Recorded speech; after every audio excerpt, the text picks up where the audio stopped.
Cet épisode a été créé à partir de l'anglais en utilisant l'intelligence artificielle. Bienvenue dans la deuxième partie de notre série consacrée à Esdras et Néhémie, avec le docteur Christina Olson. Au chapitre 7, nous arrivons enfin à Esdras. Le titre complet de ce livre ne mentionne Esdras qu'à partir du chapitre 7. Il s'agit là d'un autre groupe de rapatriés. Nous retrouvons en effet un autre groupe qui remonte à Jérusalem. Zorobabel et Josué étaient là en 521. Nous en sommes maintenant à l'époque d'Esdras, probablement vers 458. Là encore, cela fait l'objet d'un débat d'un point de vue historique. Certains situent Esdras en réalité après Néhémie. C'est une question intéressante à examiner, mais selon la plupart des traditions, nous situons Esdras en 458. Il s'agit donc d'un nouveau retour et il revient avec le soutien du roi. Il est question d'Esdras en tant que scribe et prêtre. Il est également lié, si l'on examine à nouveau la généalogie, car la généalogie est importante, à Aaron, le premier grand prêtre du tabernacle. Il est donc lié à Aaron et détient cette autorité. Il est également lié au scribe de Jérusalem à l'époque pré-exilique. Il jouit donc de cette autorité au sein de la communauté juive grâce à cette double identité de prêtre et de scribe. Dans la version KJV, il est question d'un scribe compétent, ce dont vous avez parlé au début. Compétent signifie ici plutôt habile ou expert. Et si l'on parle des scribes du Proche-Orient ancien, cela n'a rien à voir avec l'image que l'on se fait d'un scribe aujourd'hui. Ils ne se contentent pas d'écrire. Ce sont des personnes très impliquées dans l'administration, au sein de l'élite. Ils font partie des rares personnes capables d'écrire. Ce sont des figures importantes au sein de ces systèmes. Le simple fait qu'Esdras ait reçu cette autorisation du roi pour se rendre à Jérusalem, pour enseigner la loi, mais aussi pour contrôler tout le monde, en témoigne. Et c'est la même instruction que Néhémie va recevoir. Il vient donc enseigner la Torah. Il apporte également davantage de provisions au temple. Il est là pour enseigner au peuple de Jérusalem. Et puis, dans les chapitres suivants, nous découvrirons les paroles qu'il enseigne, à savoir cette loi de Moïse. Il est donc celui qui ramène la loi à la communauté. Nous avons donc notre temple. À présent, nous recevons notre loi. C'est le deuxième aspect de ce retour. Un peu comme un Moïse 2.0. Le porteur de la loi. Oui. On retrouvera Esdras plus tard dans le livre de Néhémie. Encore une fois, ces récits mis bout à bout nous montrent comment il transmet réellement cette loi. Le reste du livre est donc consacré à l'enseignement d'Esdras. Et il aborde également certaines questions. Cela nous ramène un peu aux problèmes liés à la construction d'une communauté imparfaite. Il y a la question des mariages mixtes, qui n'est en réalité pas un problème dans la loi de Moïse, mais qui le devient ici. On oblige les gens à divorcer de ceux qui ne font pas partie de cette communauté. Il y a donc une certaine tristesse dans cette partie de la construction de la communauté, cette partie imparfaite qui consiste à décider qui nous sommes. Au verset 7, certains des enfants d'Israël, ainsi que des prêtres, des lévites, des chantres, des portiers et des nétinim montèrent. Peut-être nétinim, car le suffixe im est pluriel en hébreu. Que sont les nétinim? Ce sont tous des membres du personnel du temple. Ce passage présente donc les personnes qui viennent travailler au temple. Nous avons donc les prêtres. Les chantres sont probablement des musiciens ou des personnes qui aident à chanter. Et puis nous avons ces portiers. On les appelle parfois gardiens. Ils font probablement davantage partie de l'administration du temple. Et puis il y a ces nétinim dont le nom vient de la racine Nathan, qui signifie donner. Les donateurs du temple désignent donc en réalité plutôt les serviteurs du peuple, ceux qui sont au service du temple, ce qui est une base plutôt sympa, non? Pensez à ces gens qui donnent. Ce sont des employés du temple, mais ils donnent. Ceux qui donnent au temple, qui se donnent eux-mêmes pour accomplir cette tâche. C'est génial. J'adore comprendre ça. Esdras, c'est un type bien, mais tu as dit qu'il faisait des choses difficiles. Oui, je veux dire, c'est probablement le cas de la plupart de ces dirigeants, n'est-ce pas? Ce sont des gens bien, ils sont importants, ce sont de bons chefs religieux, mais ils prennent des décisions difficiles. Peut-être sont-ce les bons choix, peut-être pas. On ne peut pas vraiment en juger. Ce n'est pas à nous de juger si c'est bien ou mal, ni de déterminer ce que Dieu lui a spécifiquement ordonné de faire ou de ne pas faire. Nous savons simplement qu'il y a du bien et du mal qui coexistent. Puis-je résumer les choses ainsi? Est-ce que cela vous convient que les points 7 à 10 concerne les enseignements d'Esdras, la construction d'une communauté et la résolution de problèmes, ce genre de choses? Oui, dans le cadre des réformes. Je sais que le livre de Néhémie vous passionne. Que pouvons-nous retirer de ce livre? Nous allons passer à l'histoire, car tout cela est lié. C'est simplement la prochaine étape de la reconstruction. Nous avons le temple, nous avons la loi. Maintenant, nous devons construire la ville et ses remparts. Les limites physiques de notre communauté. C'est ce que Néhémie fait pour nous. Il construit nos remparts. J'adore Néhémie. J'ai consacré une partie de ma thèse à certains aspects de ce sujet en raison de ce qu'il accomplit. J'y reviendrai. Tout commence avec Néhémie. Il est l'échanson du roi, ce Mashké-Lamélec, ce qui est une fonction assez importante. À toutes les époques de l'histoire, on trouve des échansons. C'est la personne proche du roi qui veille à ce qu'il ne meure pas. C'est un individu qui jouit d'une très grande confiance. Et au début du chapitre 1, il était question de certains membres de sa famille. Un frère, ou peut-être quelqu'un de sa communauté, vient lui apporter des nouvelles de Jérusalem. Nous sommes probablement vers 445 avant Jésus-Christ. Nous ne connaissons pas parfaitement l'histoire. Il est dit que cela se passe à l'époque d'Artaxerxès, mais il y a plusieurs Artaxerxès. Nous ne savons pas exactement, mais la plupart des historiens situent cet événement sous le règne d'Artaxerxès Ier, qui a régné de 465 à 423 environ. Nous situons donc probablement l'arrivée de Néhémie à Jérusalem vers 445. Ses frères viennent le voir et lui disent « Ce pays est en ruine, Jérusalem est en ruine. » Le peuple souffre. Néhémie est profondément attristé. Il se lamente face à la détresse du peuple, ce qui à ce moment-là semble un peu étrange, car on vient juste de lire ce passage vraiment génial, où un temple est en construction et où les gens sont heureux. Et voilà qu'on est à nouveau triste. Ça donne à réfléchir, surtout quand on écoute ce récit, n'est-ce pas? On se dit, bon, on est heureux, tout va bien, on est en train de construire une communauté. Oh, attendez, on est de nouveau en ruine. Mais ça vous fait réfléchir, on se dit, oh, ce n'est pas encore fini. En fait, on n'est pas encore au bout de nos efforts. On a le temple, on a les lois, ce travail n'est pas terminé, cette restauration n'est pas achevée. On est donc encore un peu triste parce qu'on n'a pas encore tout mis en place. C'est la vraie vie. Ça se passe bien, mais parfois ce n'est pas le cas.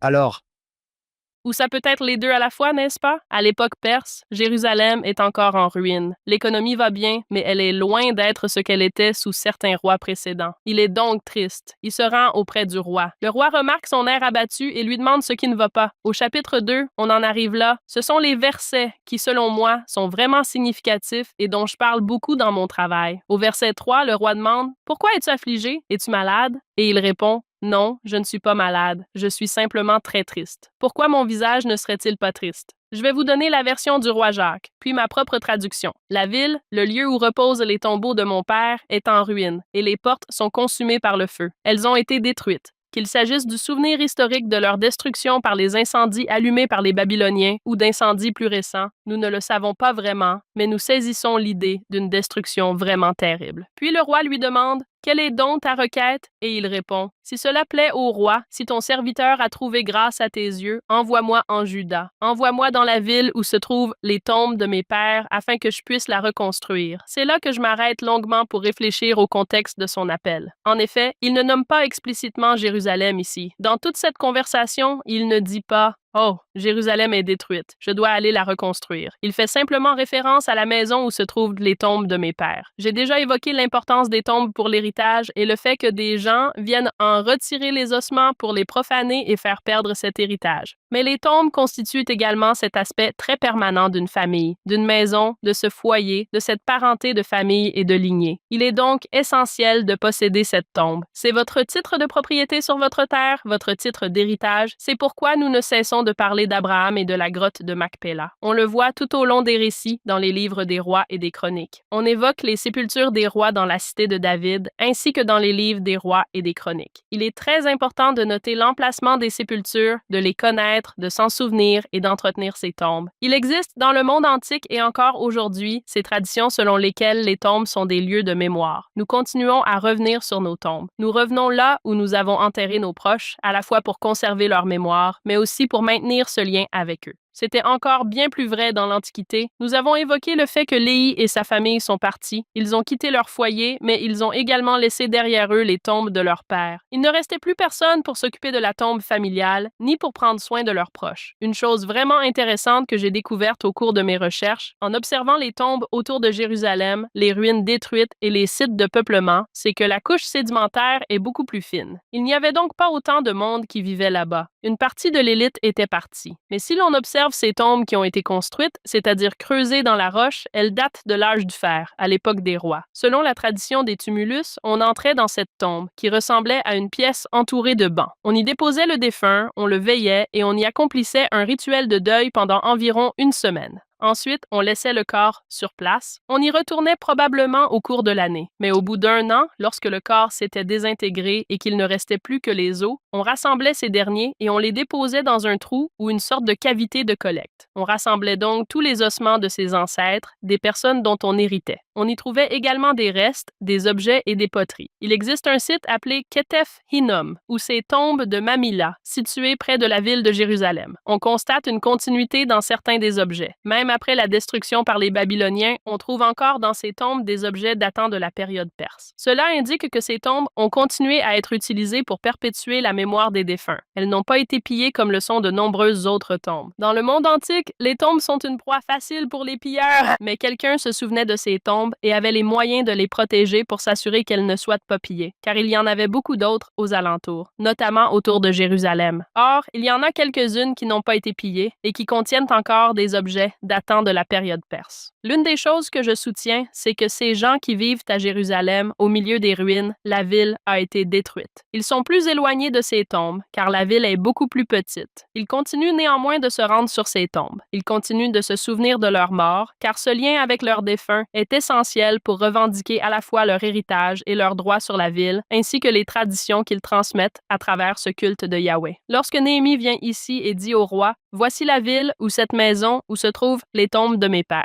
il fait valoir ce droit auprès du roi de Perse qui, pour eux aussi, comprend cette notion de tombeau. En Perse aussi, il existe ces grands tombeaux en forme de maison auxquels se rapportent des traditions, de sorte que le roi s'en rendrait compte. Il associerait directement cette idée de l'importance des tombeaux de ces rois aux revendications territoriales. Ainsi, au lieu de se contenter de dire Jérusalem, il dit « Voici ma terre héritée, qui est en ruine et détruite. C'est sur cet héritage, sur les traditions, que repose ma famille. Mon identité se trouve ici, dans ces ruines. Cela pose les bases de la raison même pour laquelle je retourne dans cette ville. C'est là que se trouvent mes ancêtres. Ils ont ce droit sur la terre et je dois la reconstruire et préserver cette mémoire. » Oui. C'est intéressant quand on parle de racheter les morts. Il ne s'agit peut-être pas seulement du travail au temple, mais aussi de reconstruire l'héritage qu'ils ont laissé et de renouer le lien avec eux. Oui, mais il s'agit aussi de repères et de traditions. À l'époque où j'écrivais ma thèse et où je me plongeais dans ce sujet, vers la fin, en fait, mon père est décédé. Cette question m'a vraiment interpellée. Que faisons-nous de nos défunts? Comment les enterrons-nous? Que pensons-nous de ce qui est important pour nous? Pourquoi tenons-nous tant à enterrer nos défunts? Quels souvenirs gardons-nous d'eux? C'est vraiment un aspect très délibéré, très personnel de qui vous êtes et de votre identité. Et vous perpétuez ces traditions et ces histoires. Et c'est ce que l'on retrouve ici dans le texte. Cette idée, ce point d'ancrage. C'est ma tradition pour me souvenir de mon passé. Waouh! Vous rédigiez une thèse. Vous aviez 2 petits garçons et votre père est décédé. C'était une période difficile. Quand je repense à ces moments où tout n'est pas toujours rose, le fait d'avoir ces points d'ancrage m'a vraiment fait prendre conscience d'une chose. Il y a certaines traditions auxquelles je peux m'accrocher, même si d'autres aspects de ma vie sont difficiles ou semés d'embûches, notamment en ce qui concerne l'Évangile ou les enseignements que j'ai reçus directement de mes parents, de mon père, auxquels je peux me raccrocher et qui me permettent de faire partie de cette communauté même si je n'en ai pas toujours l'impression. Si j'ai l'impression de ne pas être un membre parfait de la communauté, je ne suis pas le parfait fidèle en ce moment. Je ne fais pas tout correctement. Mais parfois, ça me ramène à ce que mon père savait être vrai, n'est-ce pas? C'est lui qui m'a enseigné ces traditions. Mes parents m'ont appris comment faire cela. C'est important pour moi de transmettre cela à mon propre fils. Parfois, il m'arrive d'aller à l'église simplement parce que je dois y emmener mon fils. Il a besoin d'y aller, même si je n'ai pas envie d'y aller moi-même. Nous nous appuyons sur ces traditions et ces points d'ancrage. Je pense que c'est l'une des choses que fait Néhémie, s'appuyer sur ce point d'ancrage. Christina, est-ce que Néhémie abandonne un poste plutôt intéressant pour revenir et se lancer dans tout ce travail?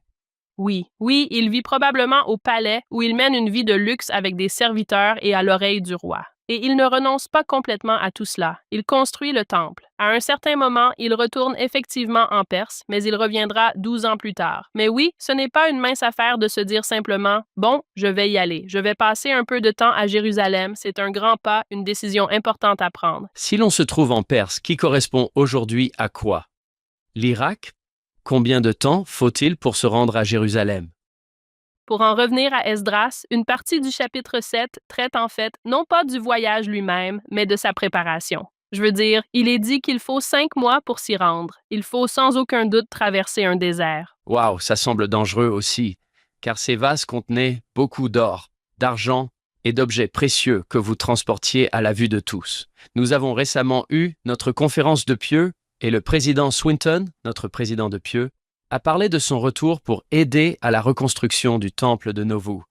Il a raconté comment il avait fait 19 heures de route dans le confort de sa voiture climatisée depuis Salt Lake City jusqu'à Nauvoo et comment il avait aidé à couler le béton pour cela et comment il s'est demandé combien de temps de marche supplémentaire cela avait représenté pour les pionniers d'aller dans l'autre sens, de Nauvoo à Salt Lake City. Mais à quel point il était important de construire un temple. Le temps de trajet et l'effort sont tellement amplifiés quand on pense à ce que ces gens ont accompli. Et comme tu l'as dit, Hank, Néhémie occupe une position élevée et il se dit « Oui, j'irai ». Je veux dire, c'est impressionnant. Il gagne sa vie en buvant des boissons délicieuses. J'adorerais avoir ce métier. Il risque de mourir, mais Où sont mon serviteur et le docteur Pepper? Ouais. C'est peut-être un peu tiré par les cheveux, mais je pourrais me demander qu'est-ce que je suis prêt à faire pour me rendre au temple et venir en aide à mes ancêtres. Néhémie fait de nombreux sacrifices pour se rendre au temple et le reconstruire. À quel point suis-je prêt à me sacrifier pour me rendre au temple et y retrouver mes ancêtres? Si seulement nous avions des temples à proximité, ici en Utah où nous vivons. Vous savez, si seulement il y avait peut-être une ou deux options, voire 10 ou 12. Oui, Babylone, tout comme la capitale Babylone, faisait partie de l'Irak actuel, tandis que la Perse se situait un peu plus au sud, dans l'Iran actuel. j'ai entendu dire un jour qu'il y avait en Iran des Juifs qui affirment y vivre depuis l'exil. Oui, en fait, de nombreux pays arabes, mais surtout l'Irak et l'Iran, comptent des Juifs qui y vivent pratiquement depuis l'époque de l'exil jusqu'aux années 1940 environ, quand des problèmes sont survenus et qu'ils sont partis. Le judaïsme a une longue histoire dans ces autres pays, même si nous avons tendance à considérer qu'Israël est le berceau du judaïsme. Nous avons tout un Talmud provenant de Babylone, n'est-ce pas? Tout ce manuscrit de la Bible hébraïque. Ils rédigèrent leurs écritures là-bas aussi. Parmi tous les fils d'Israël, les fils de Jacob, il semble que ce soit les Juifs, la tribu de Juda, qui ait toujours gardé le souvenir de leur identité, tandis que nous autres devons nous en souvenir grâce à une bénédiction patriarcale. Quand je lis l'histoire de Néhémie, je me dis « Waouh, c'est un type bien pour l'instant ». Est-ce que je devrais penser ça, Christina? Dans l'ensemble, oui. Oui, il tient à son pays natal. Oui, il se soucie vraiment de son pays. Et on le voit tout au long du récit. Ce qui est assez formidable avec Néhémie, c'est que tout au long de cette histoire, chaque fois qu'il y a une période de conflit et de chaos, Néhémie élève une prière. C'est en quelque sorte notre spécialiste de la prière, comme à la fin du chapitre 1, où il est question de la détresse de Jérusalem et des problèmes qui s'y posent. Il termine par une prière adressée à Dieu, même après s'être exprimé. Il s'est d'abord adressé au roi, puis il s'adresse à Dieu. On voit donc à plusieurs reprises qu'il réagit toujours au conflit par une prière adressée à Dieu. Intéressant. Il est dit qu'il leur parle des choses de Dieu et qu'il se moque de lui. Il ne se laisse pas abattre. Il se dit « Non, je vais continuer à rendre mon témoignage. C'est sans aucun doute une personnalité très forte. Je vais peut-être parcourir la fin du chapitre 2 avec mes fils adolescents. Juste ce petit échange-là. Je leur ai parlé de la main de Dieu qui était sur moi. Ils ont ri, m'ont raillé et m'ont méprisé. Alors je leur ai répondu « Le Dieu du ciel, lui, nous fera prospérer. » J'aime bien ce petit échange. J'ai parlé de Dieu, ils se sont moqués de moi, alors j'ai continué à parler de Dieu.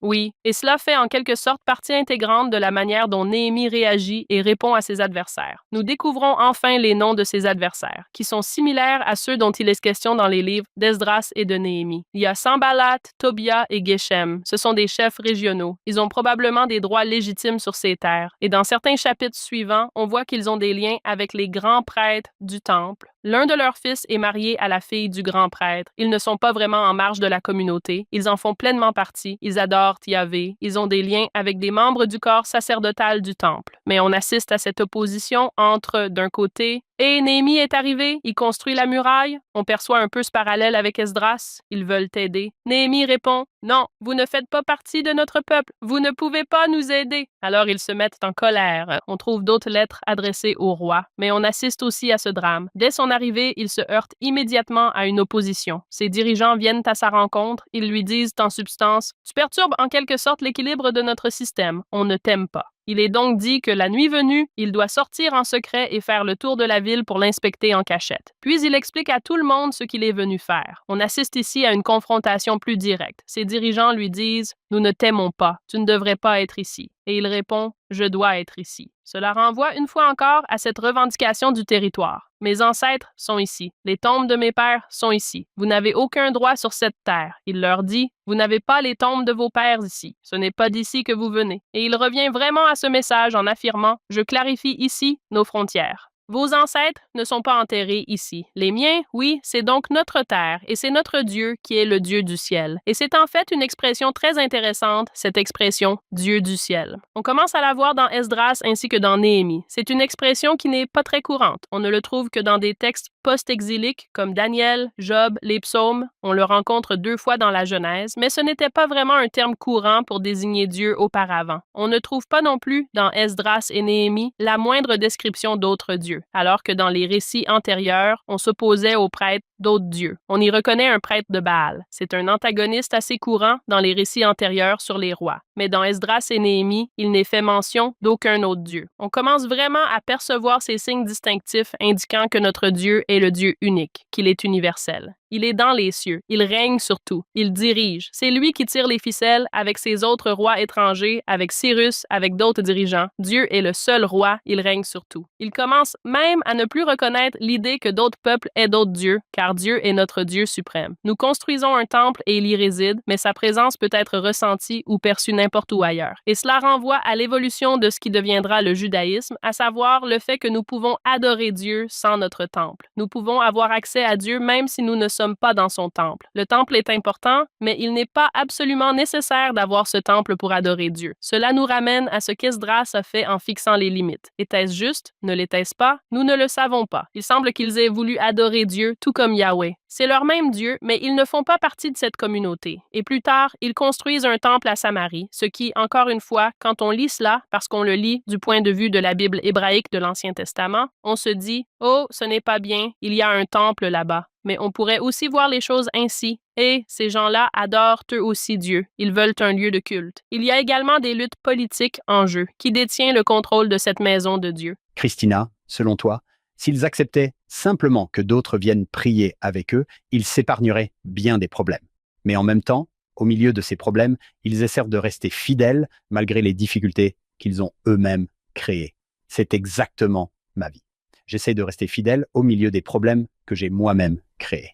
Exactement. Tu emmènes ton enfant à l'école et tu te dis, on va à l'église, on va se montrer respectueux, on va se comporter correctement, et pourtant, tu n'es pas vraiment exemplaire quand tu le mets en garde et que tu le menaces pour qu'il se comporte bien à l'église. Je pense que cela renvoie aussi à cette idée que c'est compliqué. Il n'y a pas toujours de réponse parfaite pour respecter la loi de Dieu, pour prier ou pour agir. On fait de son mieux. Il faut savoir qu'on peut faire de mauvais choix sans le vouloir, mais c'est justement cette complexité d'être humain, de croire en Dieu et d'essayer de faire de son mieux. Oui, était-ce une bonne idée de maintenir ces limites? Parce que ça leur cause certainement pas mal de problèmes. Peut-être qu'ils seraient là à dire « Oh, vous ne vous rendez pas compte qu'ils voulaient changer les choses. » Je ne sais pas. D'un autre côté, c'est peut-être grâce à cela qu'ils ont pu rester eux-mêmes, tout comme nous, les Juifs. Conservons notre identité en veillant à ce que notre communauté reste petite plutôt que de l'agrandir et de risquer qu'elle se dilue dans d'autres choses. Peut-être un peu des deux. C'est le contraire du travail missionnaire. C'est comme si on disait « Non, n'entrez pas. Nous voulons en faire partie. Non, fermez les portes. » Oui, ça me fait penser au fait que, encore une fois, c'est comme l'Évangile de Dieu. Les doctrines fondamentales sont vraies, mais certains aspects ou la manière dont on les met en pratique évoluent avec le temps. Ça prend des formes différentes selon les décennies, selon les siècles. Notre Église d'aujourd'hui est très, très différente de l'Église primitive parce qu'on pratique ce qu'on fait et son apparence, mais on repose toujours sur ces doctrines fondamentales. On pourrait alors dire que leurs adversaires n'agissent pas non plus correctement, même s'ils n'étaient pas autorisés à entrer. Partir attaquer et tuer ces gens pour mettre fin à leur œuvre n'est probablement pas la meilleure idée non plus. Nous voyons très clairement qu'il ne s'agit pas de gens bien intentionnés. Ils complotent en secret pour venir tuer Néhémie. Si nous passons le chapitre 3, qui est une autre sorte de liste généalogique importante certes, car elle concerne les personnes qui construisent la muraille. Mais si nous la laissons de côté pour l'instant, cette partie introductive. Si nous revenons au chapitre 4, Sanballat et tous les autres ennemis, n'est-ce pas? Ils complotent pour tuer Néhémie. La construction de cette muraille donne lieu à de nombreux conflits et comporte de nombreux dangers. La construction du temple est une tâche périlleuse. Regardez le verset 9. Nous avons adressé notre prière à Dieu et mis en place une garde pour les surveiller jour et nuit. Au verset 18, les constructeurs, chacun avait son épée sainte à ses côtés, et c'est ainsi qu'ils construisaient. C'est un travail dangereux que de construire le temple. C'est comme s'ils construisaient avec un marteau tout en tenant une épée dans l'autre main. Le suspense monte clairement. Est-ce que ça nous amène au chapitre 5? Oui et non. Ils ont construit le mur. Ils ont ses adversaires extérieurs. Soudain, on arrive au chapitre 5 où il est dit qu'il y a un grand cri du peuple et de leurs femmes contre leurs frères et les Juifs. Puis, il y a toute cette question de conflit interne. Maintenant, ils ont des problèmes au sein de leur communauté. Les gens pratiquent des intérêts sur les prêts. Le système économique est déjà difficile. Il y a les tribus à verser au roi. Ils paient des impôts. Mais désormais, en interne aussi, ils s'endettent les uns envers les autres. Il est dit qu'ils s'endettent mutuellement en esclaves. Cela va tout à fait à l'encontre de la loi de Moïse, selon laquelle ils ne sont absolument pas censés s'y mutuellement en esclaves. Nous avons laissé de côté la partie sur la construction et nous nous intéressons maintenant à la vie interne de la communauté. C'est un peu comme si on nous disait qu'on n'en a pas encore fini de définir qui est notre communauté, de la construire et de déterminer qui nous sommes, car il faut désormais faire face à ces problèmes internes, en plus de tous les autres problèmes extérieurs auxquels ils sont confrontés. C'est vraiment aléatoire, du genre, on le glisse juste comme ça dans l'histoire. Parce que oui, on veut voir ce qui se passe avec le mur et toutes ses oppositions, mais on se dit, non, d'abord, il faut s'occuper de l'intérieur. D'abord, il faut régler ce conflit.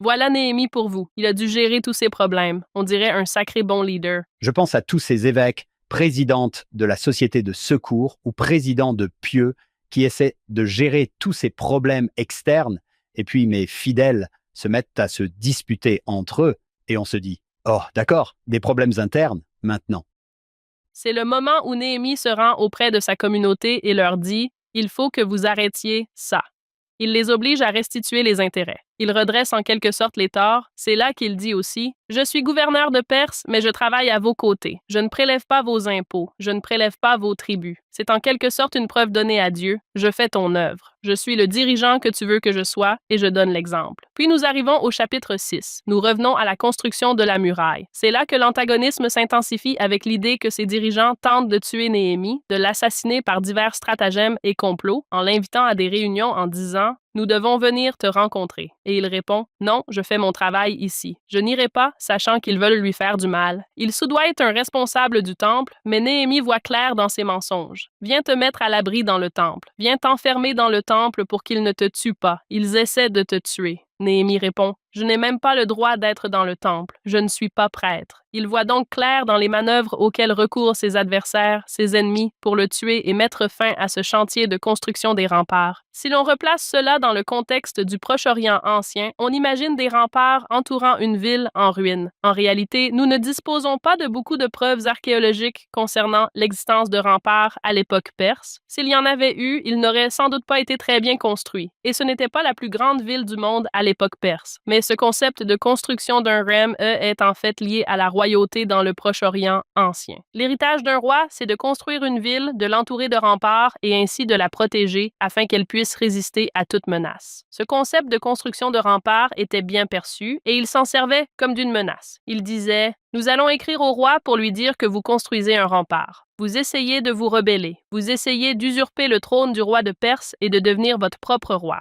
Car la construction de remparts incarne, dans un certain sens, cette idée de royauté. » C'est là que Néhémie intervient et répond « En réalité, c'est le roi qui m'a chargé de venir accomplir cette tâche, je n'ai donc rien à me reprocher. Ils ont construit leur temple, ils ont leur Dieu, leur religion, ils ont leur loi pour les guider et les aider à adorer Dieu. À présent, grâce à ces remparts achevés, ils ont retrouvé leur communauté et leur nation. La ville et les remparts qui l'entourent marquent l'aboutissement de ce retour. Cet antagonisme montre clairement que nous avons surmonté tous ces obstacles pour revenir là où nous devons être après tout ce temps passé loin de chez nous, après tout ce que nous avons perdu. Nous avons surmonté tout cela et nous construisons désormais et avons construit notre ville. Le chapitre 6 est l'occasion idéale de faire une petite comparaison, tu ne trouves pas, entre Léontie et Amalikia. Ici, si j'ai bien compris ce que m'a expliqué Christina, Néhémie est en train de reconstruire les murs de la ville et ils lui disent « Descends donc qu'on puisse te tuer ». Et lui répond « Non, je suis en train d'accomplir une grande œuvre, je ne peux pas descendre ». Et il continue à monter. 4 fois, il répond « Non, je ne descendrai pas ». Et il ne le fait jamais.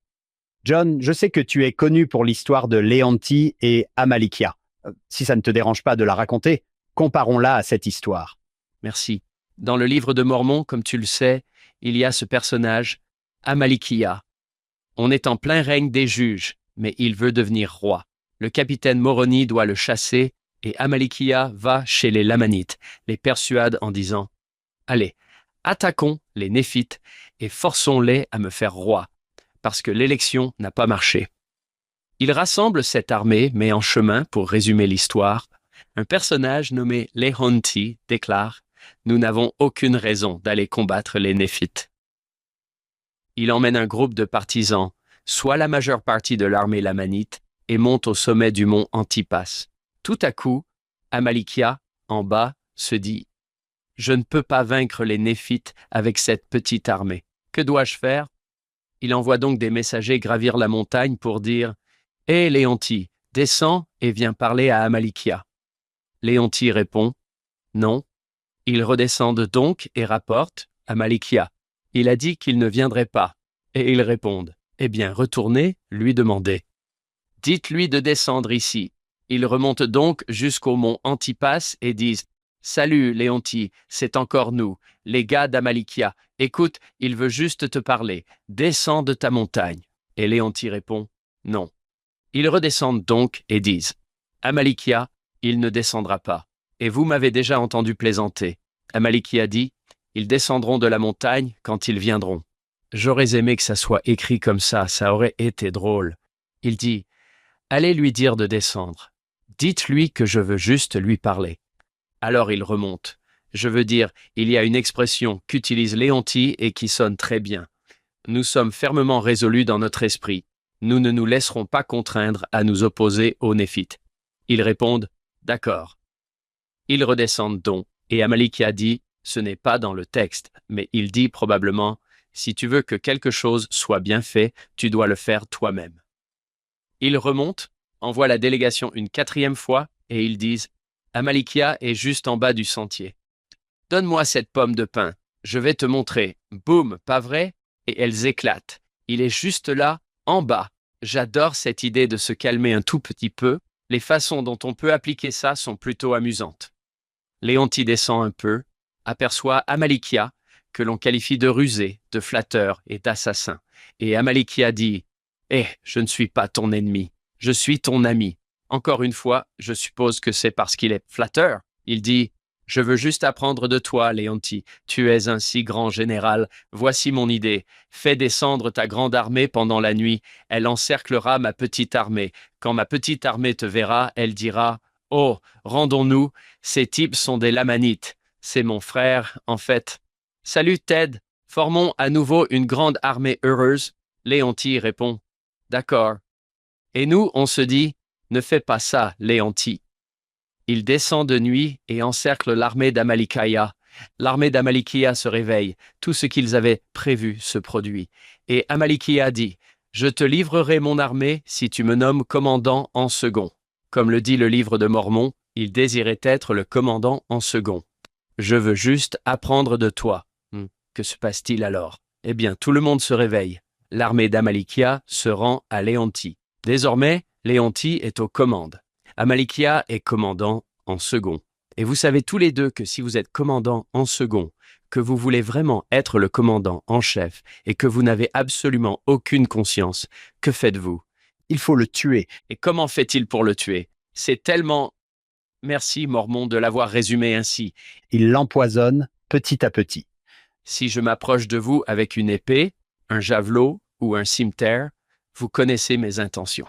Mais si je m'approche de vous avec une boisson rafraîchissante, vous ne connaissez pas mes intentions. C'est exactement ce qu'a fait Amalikia. Il l'a empoisonné petit à petit. Jusqu'à son dernier souffle, il pensait être aux commandes. Mais je crois que ce que vous voulez dire, c'est, n'est-ce pas, intéressant? À 4 reprises, Léontie a été invité à descendre. Il l'a finalement fait et est passé du statut d'exemple à celui d'avertissement. Mais ici, Néhémie dit, « Je réalise une grande œuvre. Je ne peux pas descendre. Pourquoi l'œuvre devrait-elle s'arrêter ?» Ils m'ont envoyé 4 fois ce genre de message. Tu as raison, Hank. Dans ma marge, j'ai noté Alma 46 et 47. Je trouve que c'est un contraste saisissant. Regarde cette seule différence. Lui, il était en train de faire quelque chose. Léontie était là-haut. Il ne faisait rien. Mais Néhémie, lui, dit « Non, en fait, je suis en train de faire des choses assez importantes ici. Je suis trop occupé pour toi. » Je pense que mettre ces 2 récits côte à côte peut être vraiment utile. D'ailleurs, tout ce qui se passe dans Néhémie se déroule dans la plaine d'Ono. Quand il dit « descends », on ne se contente pas de dire non. On répond « Oh non !» Tu sais quoi d'autre? Pense à Jésus sur le parvis du temple. On l'invite à descendre, mais il ne le fait jamais. Ce sont ces exemples-là qu'il faut prendre pour modèle, je suppose. Malheureusement, pas Léontie. J'essaie de tenir mes ados trop occupés pour qu'ils n'aient pas le temps de pécher. Je suis en train de faire un travail formidable et je ne peux pas descendre. En plus, tu veux me tuer. Ça m'empêche un peu de descendre vers toi. Je pense que la leçon s'intitulait « Je fais une œuvre formidable » parce que le président Uchtdorf a mis en avant cette histoire dans un discours prononcé lors de la conférence générale de 2009. Je pense que c'est pour cette raison qu'ils l'ont intitulé « Je fais une œuvre formidable ». Ce serait un excellent sujet à aborder avec vos jeunes. Expliquez-leur le contenu, donnez un surligneur à chacun d'entre eux et laissez-les parcourir ce document.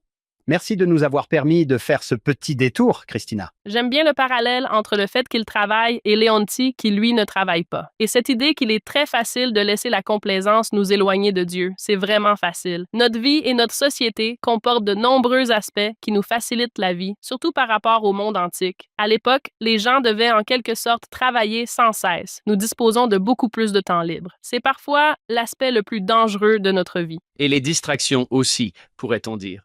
Oui. L'un des enseignements que j'ai entendus de la bouche de Hank, c'est qu'il faut faire attention à bien discerner qui sont vos amis et qui sont vos ennemis, car Néhémie savait clairement ce qu'il mijotait.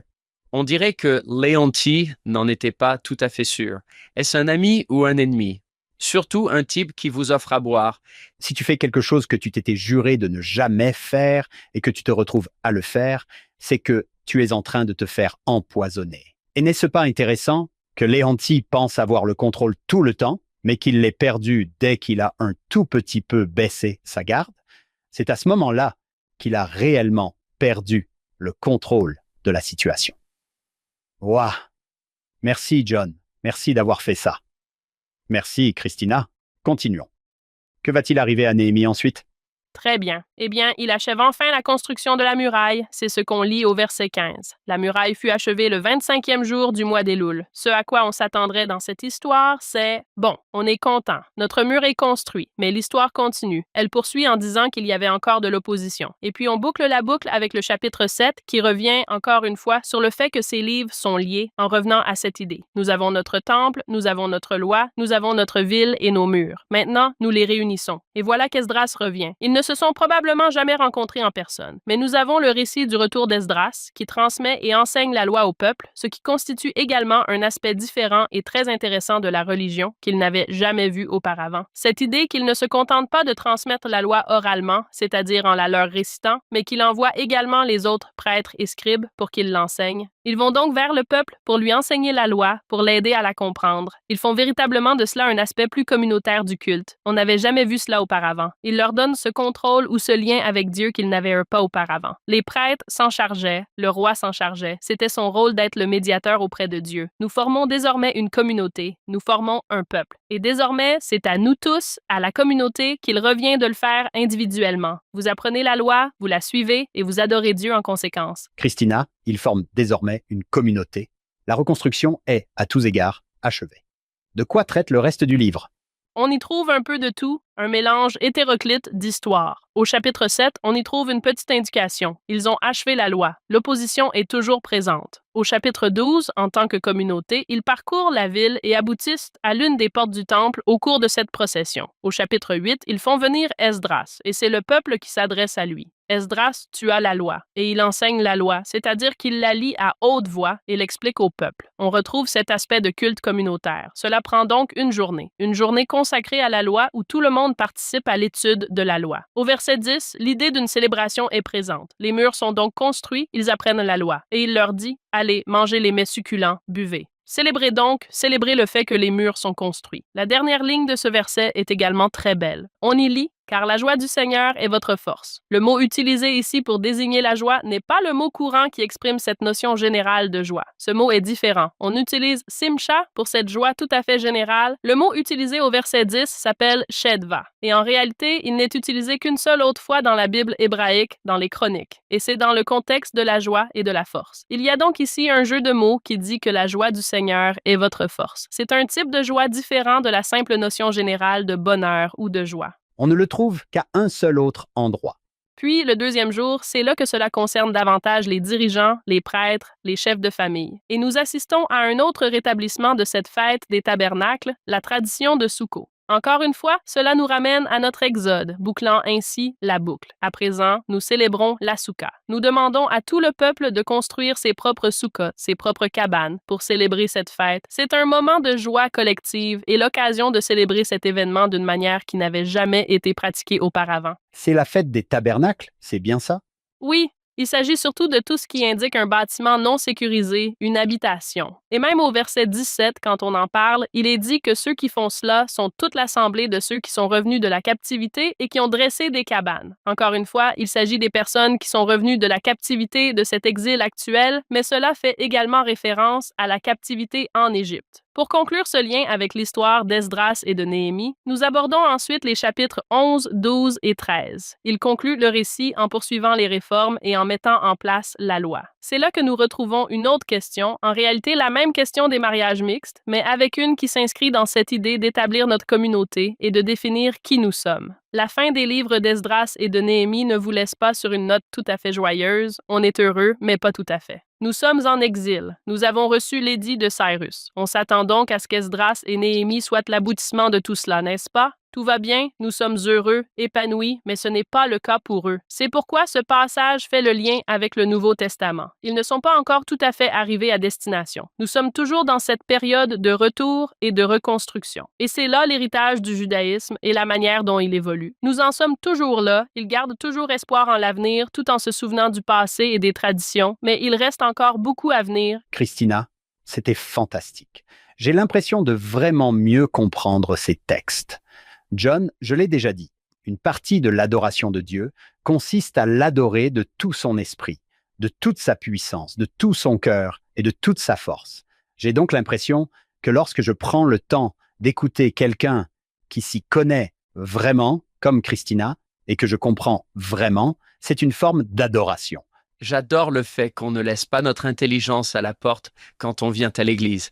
C'est comme si on disait « Non, apprenez-en davantage ». Je lis actuellement Néhémie 8, au moment où Esdras se lève pour lire, et je me dis, comme ce doit être passionnant, quand on a perdu le livre de la loi, de pouvoir le relire. Ça te dérange si je lis Néhémie 8, 3 ? Il en fit la lecture sur la place qui se trouvait devant la porte de l'eau, depuis le matin jusqu'à midi, devant les hommes, les femmes, et tous ceux qui étaient capables de comprendre. Et tout le peuple prêtait l'oreille au livre de la loi. Passons au verset 8. Il lisait donc distinctement le livre de la loi de Dieu et en expliquait le sens. Et la note de bas de page précise que « en expliquer le sens » signifie qu'il donnait un commentaire par la puissance du Saint-Esprit et leur permettait de comprendre la lecture. Vient ensuite le verset que tu as souligné, Christina. « Car la joie du Seigneur est votre force. » Imagine que tu n'aies pas entendu cela depuis des années, voire des décennies. Il lisait ce passage et restait assis là toute la journée à l'écouter. On en avait peut-être entendu des extraits, mais le fait de l'avoir réellement, de l'écouter puis de se le faire enseigner, d'apprendre et de se dire Bon, maintenant, nous allons vous expliquer comment le comprendre plutôt que de simplement l'entendre. Cela leur donne l'occasion d'y participer. C'est exactement ce que tu as fait pour nous aujourd'hui, Christina. Tu nous as fait comprendre, tu nous l'as expliqué. Tu nous as donné un peu de contexte et C'est vraiment passionnant de comprendre ces choses-là. Christina, en tant que spécialiste de la Bible, on pourrait penser que vous risquez de perdre la foi. On pourrait se dire, si vous étudiez la Bible, vous allez perdre la foi. Pourtant, pour vous et tant d'autres comme vous que nous avons accueillis cette année, cela renforce votre foi. Comment avez-vous vécu cette expérience? Peut-être que cela transforme simplement ma foi. L'une des choses qui m'attire dans les livres d'Esdras et de Néhémie, c'est cette idée de communauté ou le fait de trouver sa place et son identité. Je ne suis pas quelqu'un de très émotif. Je ne m'implique pas toujours sur le plan émotionnel, je suppose. Et vous avez également évoqué cette idée selon laquelle la gloire de Dieu réside dans l'intelligence, mais qu'une partie de l'adoration de Dieu consiste à apprendre à le connaître, à découvrir les faits, les récits et les traditions. Et c'est ça qui me touche vraiment. C'est ainsi que je vis ma spiritualité, ma foi. C'est quand j'apprends mieux et que je sais, alors je peux dire « oui, je le sais vraiment ». Quand je te dis ça, c'est mon témoignage. C'est moi qui dis que cela s'est produit. Il y a des choses incroyables dans ce livre. J'adore les auteurs de ces textes bibliques. Ils étaient brillants. La façon dont ils ont intégré différentes traditions et histoires et joué avec les mots. Ils ont dû être inspirés d'une manière ou d'une autre. Ça se voit dans le texte. Et donc, j'adore me plonger dans ce texte, dans les Écritures, pour voir que ce sont là les œuvres de Dieu d'une manière très concrète et, oui, compliquée, parce que nous sommes compliqués. Et apprendre les détails les plus fins de ces questions m'aide vraiment, à ma manière, à trouver mon chemin vers Dieu, à vivre ma religion. Waouh, c'est très bien dit. eh bien, j'aimerais devenir un scribe accompli un de ces jours. C'est mon objectif. J'ai vraiment apprécié l'aspect humain de tout cela. C'est-à-dire que oui, ce sont des gens formidables, ils sont inspirés et ils font des erreurs. Le Seigneur les aide à surmonter ces erreurs tout en leur permettant de vivre des expériences merveilleuses. C'est ma vie. C'est mon expérience. Ce sont des livres un peu tombés dans l'oubli et c'est peut-être ce que nous ressentons parfois dans notre vie, n'est-ce pas? On en a déjà parlé. Beaucoup de gens sont en train de reconstruire leur vie. On aimerait que ce soit magnifique et parfait, mais ce n'est pas le cas et ce n'est pas grave. Il y a des choses que j'ignorais auparavant, comme le fait qu'ils emportaient leurs ossements. Il suffit d'être près de ses ancêtres. Je pense que je tiens cela pour acquis. Quand je descends la 33e Sud, il m'arrive parfois de saluer maman et papa, car c'est là, au cimetière de Wasatch Lawn, qu'ils sont enterrés. Imaginez devoir partir là-bas, là où je ne pourrais jamais faire ça, et c'est vraiment un point intéressant que vous soulevez, surtout dans notre tradition, où nos familles et nos ancêtres occupent une place si importante. C'était essentiel pour eux de retourner à Jérusalem. J'adore ça. Christina, une grande partie de cela tenait au fait qu'Esdras étudiait et expliquait les Écritures. On pourrait presque y insérer ton nom, Christina, qui étudie et explique les Écritures. Pourquoi cela te plaît-il autant? Je le fais aussi. Je n'ai pas ton niveau d'érudition, mais et John adore ça aussi. Nous aimons lire, comprendre, puis expliquer les Écritures. Je vois bien que tu adores ça. Je voudrais donc simplement savoir pourquoi tu aimes ça. Pour en revenir à cette idée selon laquelle la connaissance est un pouvoir spirituel. Cela ouvre la porte à beaucoup de gens. Parfois, j'ai l'impression que nous avons tous, dans une certaine mesure, ce sentiment de ne pas nous sentir comme telle ou telle personne. Je n'adore pas Dieu de la même manière, ou je dois faire quelque chose de travers pour faire partie de cette église, ou tu sais, de cette communauté, ou de cette paroisse où je me trouve. Je ne suis pas comme les autres. Alors, quand je peux enseigner les Écritures et montrer qu'il existe différents chemins ou parcours pour trouver cette communauté de Dieu, quand j'enseigne les Écritures, et que je montre qu'il y a là toute la complexité, toute la beauté du simple fait d'être une personne imparfaite et que Dieu œuvre à travers chacun de cette manière. Parfois, c'est vraiment amusant de mettre en avant l'imperfection des personnages du texte, même s'il y a aussi de bons aspects. J'enseigne donc les bons aspects. Mais j'aime beaucoup enseigner les passages auxquels on ne pense pas toujours ou raconter les histoires qu'on n'a pas toujours envie de lire parce qu'elles ne sont pas toujours agréables et joyeuses. Parce que c'est ça notre vie. C'est la réalité de notre vie. Quand on parle du caractère chaotique des Écritures et de la vie, on a parfois tendance à se dire que la justice doit ressembler à quelque chose de bien précis. On est censé connaître des hauts, s'améliorer un peu, puis encore un peu, puis encore un peu. Que se passe-t-il si l'on fait un pas en arrière ou sur le côté? J'ai remarqué que, comme vous nous l'avez enseigné aujourd'hui, vous dites « Eh, ce n'est pas grave, ça fait partie du processus. Ce n'est certainement pas parfait, c'est assez compliqué. » C'est vraiment pour cela que j'adore lire certains de ces textes et ces récits. Nous partons dans toutes les directions quand il s'agit de l'adoration, de la vie, de la façon dont nous la menons et dont nous nous connectons à Dieu. Si l'on regarde les psaumes, ils couvrent en quelque sorte toute la gamme des sentiments liés à l'adoration. Nous avons également l'Ancien Testament pour nous montrer que cela peut être vraiment chaotique. Et je fais sans aucun doute partie de ce chaos. Ma vie est très chaotique. Nous ne sommes pas là où nous pensions être dans la vie. Il y a quelques années, quelqu'un a donné un discours dans ma paroisse où il parlait des saisons de la vie. J'ai beaucoup aimé sa comparaison, cette idée que nous sommes tous dans des saisons différentes. Et à chaque saison, notre culte et notre relation avec Dieu peuvent prendre une forme un peu différente. Peut-être faisons-nous un petit pas en arrière. En ce moment, je suis en pleine période où j'ai du mal à m'assurer que mes enfants aillent à l'église. Mon mari joue de l'orgue, alors je m'assois avec eux pendant la réunion de Sainte-Seine. Je n'ai aucune idée de ce qui est dit. Mon objectif est de les faire rester assis sur leur chaise, et c'est peut-être ça, ma façon de prier, m'assurer qu'ils apprennent ces traditions ou ces pratiques qui consistent simplement à aller à l'église et à faire partie de la communauté. Alors qu'à un moment donné, ils seront plus grands, ils resteront mieux assis, je commencerai à écouter davantage et alors je ferai quelque chose d'un peu différent. C'est simplement différent pour chacun d'entre nous. Et ce n'est pas grave, car c'est la promesse que Dieu nous fait dans les Écritures. Il est toujours là. Il tiendra toujours ses promesses, soit quand nous serons prêts, soit quand il sera prêt, et comme il se doit, même si ce n'est pas de la manière dont nous nous y attendons. Et c'est vraiment là toute la beauté, en particulier de l'Ancien Testament et de ce que nous y apprenons. Très bien dit. Merci pour cela. John, quelle journée formidable. On a vraiment passé un super moment. J'ai été très touché. Je vais vraiment réfléchir à cette notion de culte non linéaire. Je trouve ça magnifique. Ce n'est pas grave si la vie est compliquée. On prend de bonnes décisions. On prend de mauvaises décisions. Il y a de grandes joies, mais aussi des larmes. Parfois, on ne fait même pas la différence entre les deux. J'adore ça. Christina, tu as été tout simplement fantastique aujourd'hui. Merci de nous avoir accordé ton temps. Merci. J'ai pris beaucoup de plaisir à parcourir les Écritures et à faire cet exercice. Oui, c'est comme ça que nous concevons un bon moment. Sur ce, nous tenons à remercier le docteur Christina Olson de nous avoir consacré son temps aujourd'hui. Nous remercions également notre productrice exécutive, Shannon Sorensen, ainsi que nos sponsors, David et Verla Sorensen. Et à chaque épisode, nous rendons hommage à notre fondateur, Steve Sorensen. Nous espérons que vous serez à nouveau des nôtres la semaine prochaine. Nous allons poursuivre notre exploration de l'Ancien Testament sur Follow Him,